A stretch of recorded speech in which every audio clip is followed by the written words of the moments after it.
I'm so proud to be here, Senator Gillibrand, with you and with this amazing coalition of senators, and there are more of us. There is only one fundamental change that will ensure that decisions to prosecute cases of sexual assault will be based on evidence, not on any other factor, and that is this bipartisan Gillibrand Military Justice Improvement Act. Anyone who believes in justice, and I would hope it is all of us, must believe that evidence is all that matters. Objective evidence is all that matters.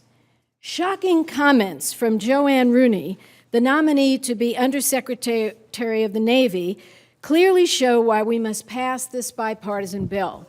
Here's what she says. Listen to me when I read it. It proves that evidence is not the standard currently used.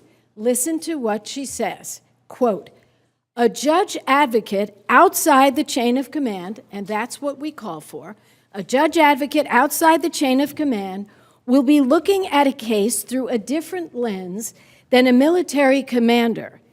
And she goes on, I believe the impact would be decisions based on evidence rather than the interest in preserving good order and discipline.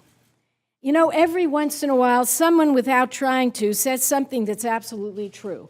And Dr. Rooney is right. This bill will make sure decisions to prosecute serious crimes are based on evidence. That's all it does, in a very smart way. Now, I want you to imagine a situation in a corporation. Let's say there's a big corporate building. The CEO is in his office. He has 1,000 employees, and he finds out there's been a rape in the building. Can you imagine if he is the one to decide whether to bring charges? Perhaps it's against one of his favorite employees. Of course, you can't even imagine it, because we have a system of justice in the civilian world that would never allow that. And that's all we're asking for. On these charts, I have 20 years' worth of promises. 20 years' worth of promises from Republicans, from Democrats. They all say the same thing, and I won't go through it. But the writing's too small, so you can come up here afterward.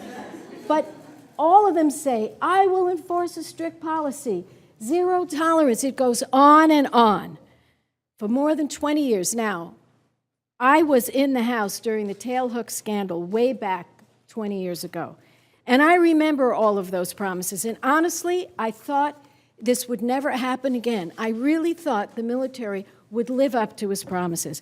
Well, they're empty promises. So I'm going to end with a story of one of my constituents, Stacy Thompson, a Marine Corps veteran and a mother of 3 from Southern California. I stood next to her, just as I'm standing next to her.